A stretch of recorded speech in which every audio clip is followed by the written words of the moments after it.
Patricia, j'interviendrai pour que la parole se libère. Tout le monde peut parler, s'il souhaite, bien sûr, s'exprimer sur ce style de sujet. Si ce n'est pas le cas et qu'on se est trop timide pour le faire, on pourra discuter autour d'un verre.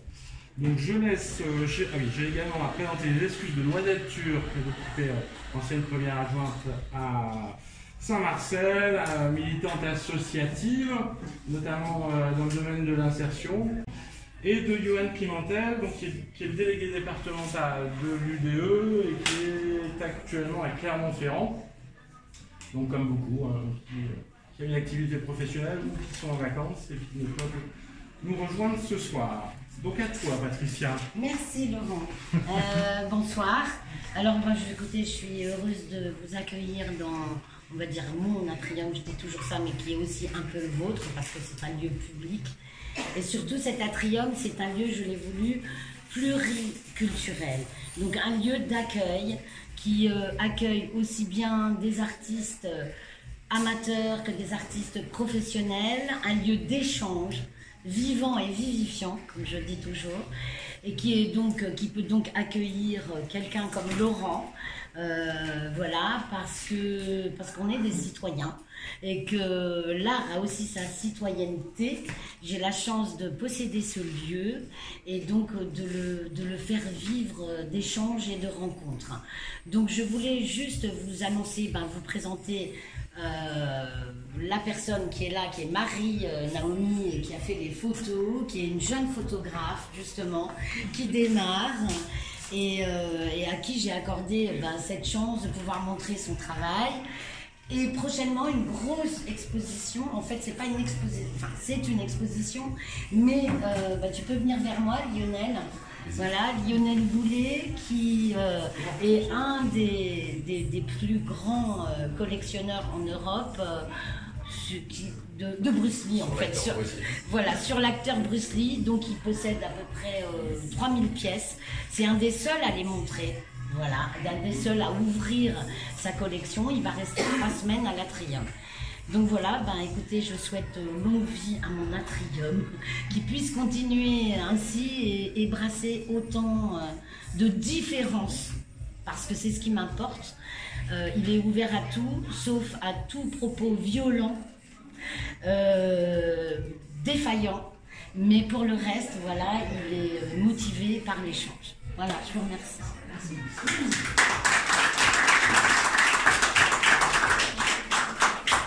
J'essaierai de ne pas avoir de propos défaillants. Je voulais quand même vous montrer, ces artistes sont fantastiques. Je présente mon projet à Patricia, je lui explique ce que je veux faire. Et elle a réussi à me créer ce logo en 5 minutes. C'est magnifique de me comprendre, déjà, et d'avoir une représentation de ma motivation. Finalement, ces tournesols qui, ce renouveau après des tournesols qui dépérissent. Après la grisaille, qui a été voilà, le fondement de mon engagement. Donc je ne vous parlerai pas au début de la grisaille, je ne vais pas commencer par vous parler des manquements de la municipalité existante.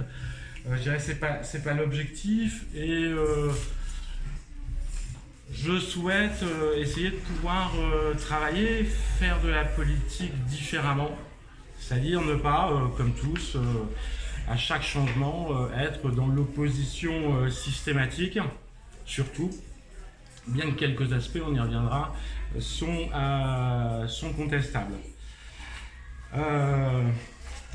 Aujourd'hui, et on le vit, et je le vis dans mon activité professionnelle, on ne peut plus avoir des municipalités, des intercommunalités qui agissent par le prisme de la politique politicienne, qui imposent leur dogmatisme depuis une 50aine d'années avec des résultats qui lassent les citoyens. On constate tous les jours que les clivages politiques, que l'incapacité de personnes qui pourtant ont beaucoup de choses en commun entravent l'action de tel ou tel élu car il n'est pas du bon parti, ou bloque la collaboration entre différentes collectivités.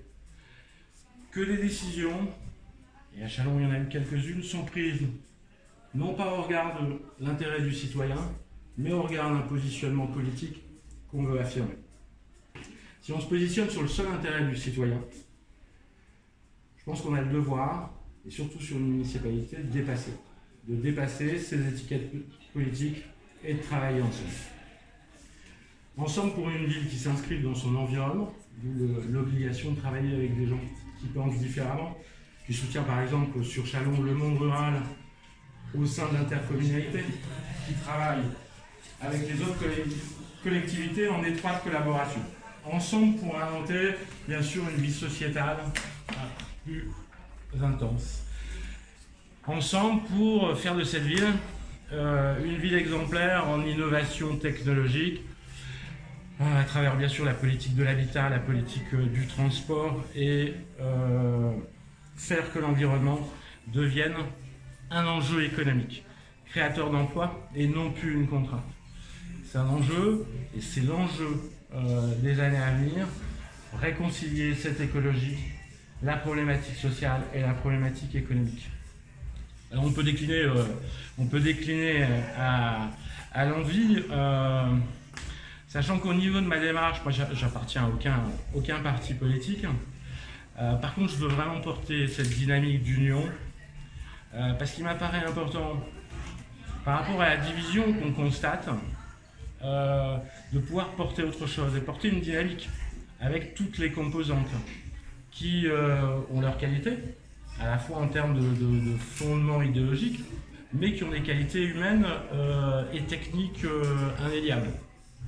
Sur Châlons, on peut avoir chez les Verts M. Lawes qui a une vraie expertise sur la problématique écologique, Madame Leblanc qui maîtrise les dossiers chalonnais mieux que personne, Monsieur Rousselot qui, avec son expérience de maire, a quelque chose à apporter à Châlons. Et tous ensemble, je pense qu'ils peuvent construire quelque chose de cohérent. Il est temps aussi que le maire devienne plutôt un animateur des différentes sensibilités et non pas un chef de parti qui, je dirais, gouverne seul et suit sa ligne idéologique qui ne représente pas l'intégralité de la pensée de ses concitoyens. Donc faisons de Châlons une ville modèle pour sa gouvernance. Et je dirais tout de suite, parce que là on a eu un mandat de 6 ans. 6 ans c'est long. C'est très long. Et il y a vraiment des enjeux, et là je reviendrai sur le bilan, qui méritent que Châlons change assez rapidement. Mais avec un bilan bien sûr qui est aujourd'hui inexistant sur quelque aspect que ce soit. Une problématique sociale, des maisons de quartier quasi démantelées, moins 25% sur les subventions des associations.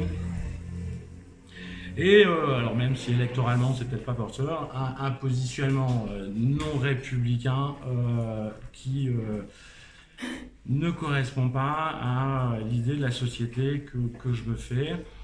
On a commencé par les menus de substitution, on va dire que, et là on voit la politique politicienne stigmatiser une partie de la population juste pour, je dirais, se positionner politiquement. Quelques rumeurs d'alliance, vraies ou fausses, avec le Rassemblement national, et surtout un acte fondateur qui était son refus de répondre à l'invitation du président de la République, qui montre que ce positionnement et son positionnement ne se situe malheureusement pas dans cet arc républicain. Donc je pense qu'il y a vraiment un impératif de changement sur Châlons, que je pense partagé par toutes les forces progressistes. Et finalement, aujourd'hui, je pense qu'elles arriveront tous et toutes à peu près au même programme, ce qui est assez fantastique. Par contre, globalement, en face, on risque d'être dans une configuration où on peut avoir, donc on a une liste LAREM, on peut avoir une liste UDI, on peut avoir une liste LV, on peut avoir une liste PS, une liste PC et X initiatives. Alors ils ont tous leur légitimité, tous des projets et des idées intéressantes à défendre. Mais dans cette configuration, gagnant, Monsieur Platron. Perdant, Chalon. Je pense qu'il est, à partir du moment où nous avons un socle commun et finalement des projets qui peuvent se rejoindre, d'aller au-delà. Chalon mérite mieux que de faire de la politique politicienne, de vouloir se compter, de voir les différences qu'on a avec l'autre avant de voir ce qu'on a en commun. Et donc, toute la démarche, elle a pour objectif, bien sûr, de créer une démarche citoyenne, mais aussi de créer une démarche d'union des progressistes, de tous les progressistes et de ceux qui se retrouvent dans les valeurs que je viens de citer. Donc, j'ai contacté tous les mouvements et partis politiques. J'avoue aujourd'hui que le regard est plutôt interrogatif, un peu perturbant. Bon, alors même s'ils défendent des visions citoyennes, qu'un citoyen développe sa propre initiative les perturbe un peu. Bon, c'est le principe de toute innovation. Au début, il faut un peu de temps pour qu'elle prenne sa place. Certains m'ont dit que c'était utopique. Bon, c'est certainement vrai. Mais par contre, à l'inverse, tout le monde m'a dit, ben non, tout seul, on ne gagnera pas. Donc je me dis que si tout le monde a conscience, parce que, encore une fois, M. Platin a fait aussi des choses intéressantes, il a fait un travail, et que, effectivement, même si je combats son positionnement politique, c'est quelqu'un qui est bien ancré dans la ville et qui a pu apporter des choses. Donc, à partir de ce moment-là, je me dis que finalement la démarche est possible. Et elle est possible parce qu'elle existe ailleurs. Dans les pays d'Europe du Nord, où on a l'habitude, alors on a un côté moins virulent qu'en France, mais on a l'habitude de pouvoir discuter sur des projets ensemble. Et c'est possible dans certaines mairies. Donc pourquoi pas Chalon?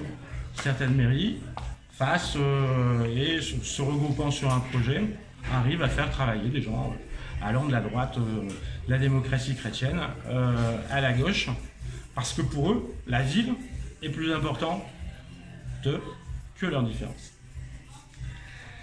Alors c'est un projet qui perturbe, parce que faut, mais finalement c'est le discours de certains hommes politiques, dépasser les étiquettes au profit d'un projet municipal. Est-ce possible? Est-ce possible d'avoir des projets communs ensemble sur l'aspect municipal? Je pense que oui. À un moment, si on ne perd pas son temps, je vais donner 2-3 exemples sur la politique santé, savoir qui de la droite, de la gauche ou du centre a mis dans un état de tension l'hôpital public, moi j'ai pas encore de réponse et j'ai du mal à voir. Par contre, la problématique de l'accès aux soins, sur laquelle la mairie peut avoir un réel travail, elle est à construire et on peut la construire ensemble. Développer la télémédecine pour éviter que nos citoyens fassent 80 km pour consulter un spécialiste. La loi Blanquer, on est pour, on est contre. Est-ce qu'un maire a à se positionner là-dessus? Par contre, elle implique que les personnes en situation de handicap, à partir de 3 ans, là, à la rentrée, on va devoir les accueillir dans les écoles maternelles. Un droit. Donc, plutôt que de faire de la politique, sur cet aspect, travaillons à des coopérations entre l'éducation nationale, les associations, pour que les profs soient en capacité de les accueillir. Et on peut décliner sur tous les projets, toutes les politiques municipales, rien ne nous empêche de travailler ensemble politiquement sur un projet qui soit favorable pour les Chalons. Après, ça implique qu'ils acceptent une démocratie participative. Alors, sachant que le fonctionnement actuel d'une campagne, c'est on fait une liste citoyenne, bon, avec un parti derrière, on élit un homme, une liste avec des adjoints qui, selon les cas, ont plus ou moins de possibilités de parler. Et après, alors c'est variable en fonction des... On oublie la démocratie participative et on oublie ce qui avait été réalisé pendant la campagne. À un moment, ce que je propose, c'est déjà novateur dans la conception de la liste. C'est que les personnes de l'AREM et les personnes du PS vont devoir se parler. C'est-à-dire acquérir une vraie culture du compromis. Et si on, bien sûr, on l'additionne avec l'institutionnalisation, puisque c'est le système qui veut ça, du recours aux citoyens, par la création d'un comité de consultation citoyenne, mais qui soit indépendant de la mairie et qui ait des moyens réels pour recueillir les avis des citoyens, on change la démocratie et on a réellement un système qui vit pendant les 6 ans. Je dirais que c'est, en plus, le système a l'avantage d'être plus vertueux. Alors c'est vrai que les partis politiques ont un côté militant, mais d'écouter un opposant, c'est assez vertueux, ça évite de faire des erreurs. C'est qu'à un moment, on est alerté sur les limites à ne pas dépasser, sur quelque aspect que ce soit. Et généralement, alors bien sûr, on n'arrive pas en tant que militant à développer toute l'idée telle qu'on la voudrait, mais ça amène un peu de mesure dans un fonctionnement démocratique. Alors sur cette démarche, je souhaitais remercier l'UDE, alors qui n'est pas présente, qui apporte son soutien et qui était intéressé sur 2 aspects. Alors un, ils sont convaincus que sur Châlons, s'il n'y a pas cette démarche d'union, bah voilà, il y aura une défaite. Et chaque liste aura des conseillers municipaux d'opposition, ce qui à mon avis n'a pas un grand intérêt. Et aussi convaincu qu'il fallait ensemble essayer de réformer nos modes de gouvernance et notre démocratie locale. Et c'est vraiment l'échelon où on peut le faire le plus facilement. Alors l'UDE, c'est qu'une des premières pierres, hein, le chemin sera long. Donc on va... dès septembre, revoir l'ensemble des partenaires et essayer de construire avec eux. On essaiera les uns après les autres de les convaincre de la démarche, avec uniquement 3 préalables sur le projet. La priorisation de l'aspect écologique en faisant vraiment une politique transversale. Chaque décision doit être évaluée sur cet aspect, en y associant bien sûr l'identification de l'impact social et économique. Au niveau démocratique, où on souhaite vraiment qu'il y ait un changement radical sur cet aspect. Et au niveau sociétal, puisqu'on l'a vu sur le bilan, nos solidarités ont été, je dirais, mises à mal et le sont de plus en plus. Alors c'est vaste, hein, l'aspect sociétal, mais c'est multifactoriel, mais c'est la politique en direction des personnes âgées, l'accès aux soins, le handicap, la politique d'inclusion, et surtout un appui technique aux associations. C'est eux qui font vivre une ville, c'est eux qui éduquent nos enfants, c'est eux qui créent du lien. Et l'engagement associatif est un engagement complexe. Leur amener un appui technique et aussi leur amener, et là on est dans le sens de la rénovation démocratique, une indépendance vis-à-vis de leurs financeurs. Alors on ne pourra pas changer tous les financeurs, mais on peut le changer au niveau municipal en mettant en place des critères objectifs par rapport à l'utilité sociale. Il n'est pas normal qu'une association n'ait pas de subvention juste par le fait du prince. J'ai pu avoir quelques présidents d'associations qui peuvent être inquiets, de s'afficher sur une démarche politique ou pas. J'ai eu l'impression d'être finalement au Moyen-Âge. Des gens qui ont peur de s'exprimer parce que le fait du prince peut exister encore et je trouve que c'est vraiment quelque chose de détestable. Donc j'ai presque fini. Alors sur chaque aspect, on a développé Bien sûr des propositions concrètes, c'est pas le jour où on va partir en vacances, c'est pas le moment de faire de la politique. Nous on souhaitait simplement positionner qu'un autre chalon est possible, et un chalon avec tout le monde et avec toutes les forces. Alors dès septembre on commencera un travail de terrain, donc vous avez des petites affiches sur la création d'un Fab Lab. Alors je sais pas, certains appellent ça atelier, certains... L'idée étant quand même de pouvoir recueillir le maximum d'avis des Chalonnais, avec la particularité, je souhaiterais l'étendre à l'ensemble de l'agglomération. Quelqu'un de Châtellon-en-Bresse, il est intéressé par la vie chalonnaise, il vit, il travaille, quelqu'un de Châtellenois, et ils ont des idées intéressantes à amener. Et l'objectif n'est pas politique au niveau de cette démarche, mais vraiment de construire des choses intelligentes. Et les gens qui habitent à 5 km de Châlons sont autant chalonnais que les autres et ont un avis intéressant à donner. Et on continuera le travail avec les partenaires que j'ai invités, que je réinviterai. C'est mon côté têtu. Je leur ai proposé d'ailleurs de m'inviter à chacune de leurs manifestations. Où j'essaierai de construire avec eux des idées, puisque après tout je suis un citoyen comme un autre, donc je me propose de les aider et leurs invitations sont les bienvenues. Donc voilà, j'appelle tous les citoyens qui le souhaitent à rejoindre cette démarche qui m'apparaît, et bien sûr tous les partenaires, et à co-construire avec eux une démarche qui m'apparaît porteuse d'avenir. Donc si vous avez des questions, ou si vous souhaitez intervenir, à moins que vous ayez vraiment soif, moi j'ai soif. Personne ne parle.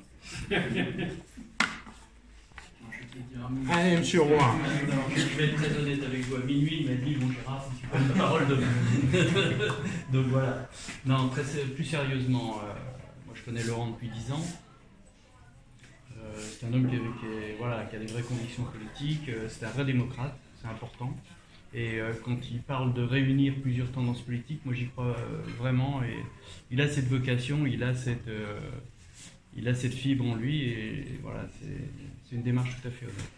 Et puis dans un deuxième temps, je peux simplement témoigner de ce que j'ai vécu moi en tant qu'élu. Je suis presque en ingérence ici, parce que je suis un élu de Côte d'Or, moi. Donc, je suis maire d'une toute petite commune, 170 habitants, et vice-président de la com d'Aglo. Premier mandat de vice-président, pendant 3 ans de l'opposition.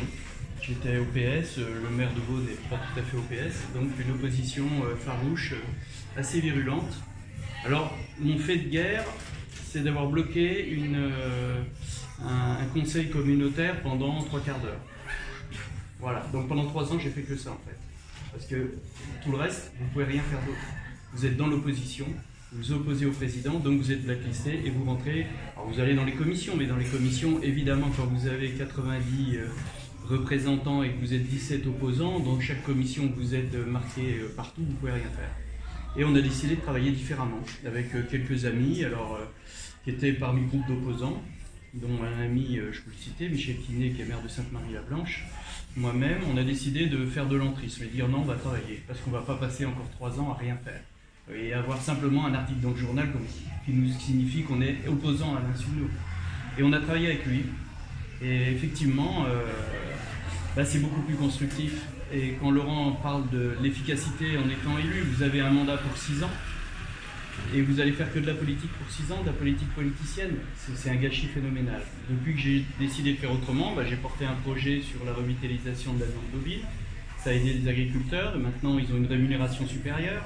On est en train de lancer un vaste programme sur toutes les Hautes-Côtes avec la Comcom de Nuit, Gevrey et Pouilly-Bligny, pour revitaliser économiquement toutes les Hautes-Côtes et lancer un programme sur l'agrotourisme.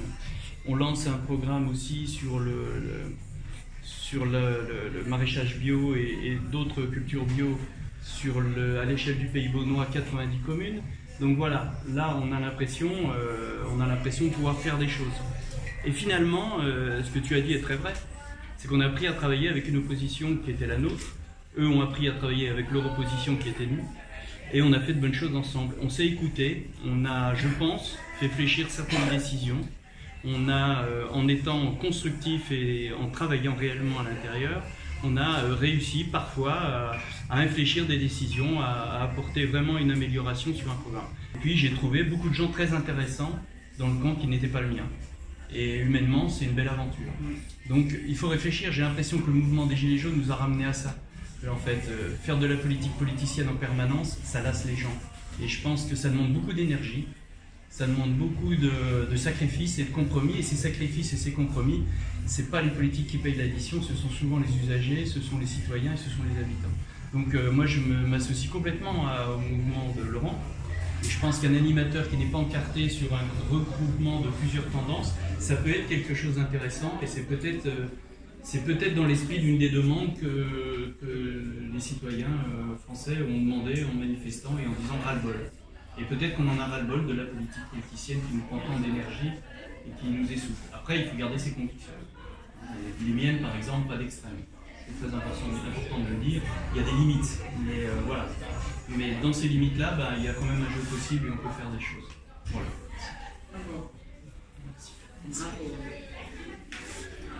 L'intervention, question. Oui, moi je suis. On parle de politique politicienne, je suis un peu parfois dérangée par le vocabulaire. Vous parlez de vie sociétale plus intense, ça veut dire quoi? La vie sociétale plus intense, pour moi, c'est le vivre ensemble. D'accord. Et comment? Il y a plusieurs axes. Alors là, j'ai parlé de l'axe sur les solidarités, c'est-à-dire faire en sorte que on puisse avoir du lien, notamment de l'accompagnement sur les personnes en difficulté. Mais bien sûr, vous avez notamment toute la politique culturelle, la politique sportive qui va créer du lien. Et un autre aspect, la vie démocratique. Alors même si ce n'est pas le principal objectif, je pense que de commencer et de s'ancrer dans une dynamique où les gens peuvent donner leur avis et qu'on les écoute, vous permettra de créer du lien. Comment vous pensez cette gouvernance citoyenne, cette gouvernance partagée avec les citoyens? Alors c'est peut-être pas une gouvernance partagée, mais plus une démocratie participative. Hein. Mais comment vous voyez ça?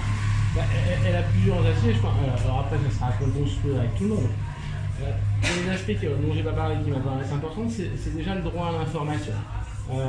C'est-à-dire que l'information, et notamment l'information de l'opposition, soit maximale. C'est-à-dire que les citoyens soient informés en amont des décisions, enfin pas des décisions, des projets et du travail manuel. Avec possibilité de donner son avis. Sur la possibilité, on a un problème structurel sur les mairies qui sont souvent monolithiques, c'est de façon systémique créer un organe mais indépendant. J'appelais le comité de consultation. Donc j'imaginais dans sa conception des citoyens éventuellement tirés au sort, les associations sur chaque thème, invitées systématiquement sur les thèmes qui les concernent, et après des élus de l'opposition et de la majorité pour créer cette indépendance avec des moyens propres. C'est-à-dire que la consultation n'est pas faite par la mairie. Comme c'est le cas, par exemple, à Bègle, où avant d'imposer quelque chose, ils ont fait six consultations faites par la mairie en retranscrivant en gros ce qu'ils avaient envie d'entendre. Donc, créer un organisme indépendant avec l'obligation, des moyens qui puissent consulter réellement, notamment des moyens numériques, les citoyens, et surtout un droit de pouvoir proposer sur certaines problématiques où la mairie n'est pas en phase avec les citoyens, éventuellement un référendum, une consultation citoyenne. Après, on est dans un cadre légal qui est un peu contraint au niveau de la mairie, donc ça engendrera juste l'obligation des personnes sur la liste d'affirmer qu'ils voteront en fonction des résultats des consultations réalisées. Après, c'est quelque chose à construire. Aujourd'hui, c'est quelque chose de novateur. Alors, c'est à construire dans la liste, ça sera à faire vivre. Par contre, je suis vraiment persuadé qu'il faut pouvoir construire un système et construire un outil qui soit extérieur à la mienne. Mais après, je suis prêt à avoir plein d'idées qui complètent ça.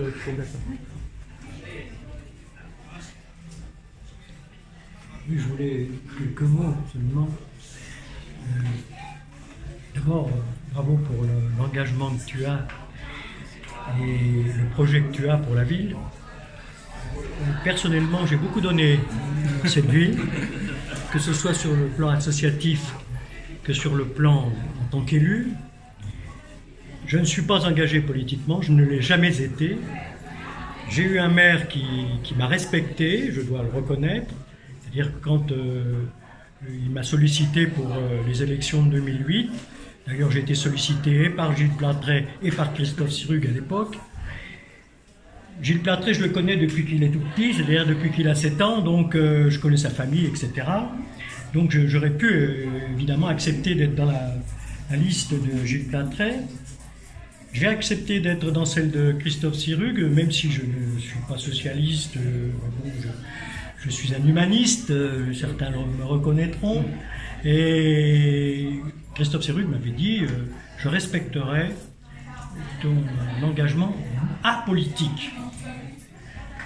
Et il m'a confié 5 délégations et pendant 6 ans ça a été très intéressant et très compliqué aussi. Gilles Platret a été élu démocratiquement par une minorité de Chalonnais, il faut quand même le savoir aussi. Qu'a-t-il fait de la ville aujourd'hui? Alors il a fait des choses, il ne faut pas le nier non plus. Et les choses qu'il a fait, il a souvent fini les projets que nous avions commencés, parce que bon, c'est ça, hein, quand vous êtes élu 6 ans, bon, après vous n'êtes plus élu, bon, ça continue ou pas? Je suis là parce qu'effectivement ça m'intéressait de connaître ta vision d'un projet comme celui-ci. J'estime qu'aujourd'hui, une équipe de gens, de démocrates, qui présente un projet apolitique, parce que c'est de notoriété aussi, qu'elle soit à Châlons ou ailleurs, les citoyens en ont ras-le-bol de la politique politicienne, c'est évident, on a vu les gilets jaunes, bon, encore que, mais oui, les gens en ont marre. Et d'autre part, l'attitude du maire actuel, c'est la politique politicienne pure. Donc je pense qu'effectivement, s'il y a un rassemblement des bonnes volontés en dehors de toute connotation politicienne, il faut faire aussi abstraction des égocentrismes de chacun. Ça, c'est pas facile. Mais quand on travaille pour une association pour la ville, je pense que pour une ville, il faut beaucoup d'humilité, beaucoup de, comment dirais-je, d'humilité, oui, et puis bien se rendre compte qu'on n'a pas la science infuse et qu'il faut écouter les autres pour faire fonctionner cette ville et l'améliorer. Il y a du boulot, hein, Chalon, c'est sûr. Il y a du boulot.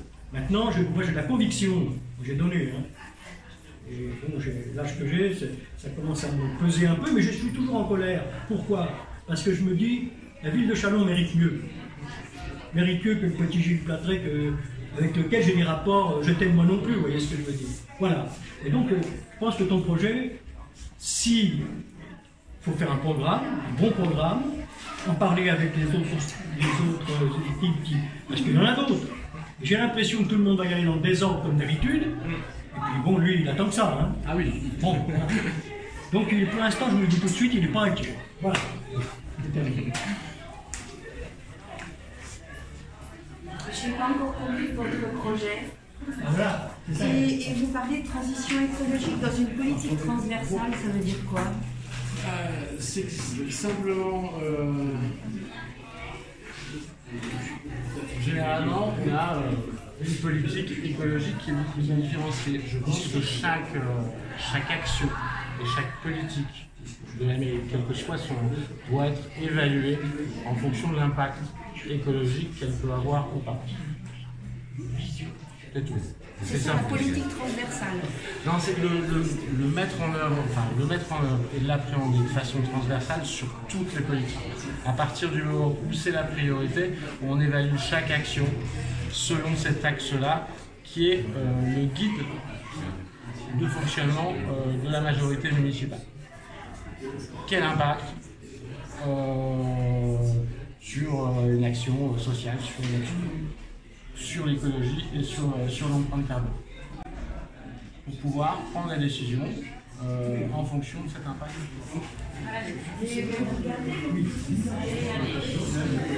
Donc quand je monte, tu vois, c'est de... Blanc, tant qu'il est encore à frais.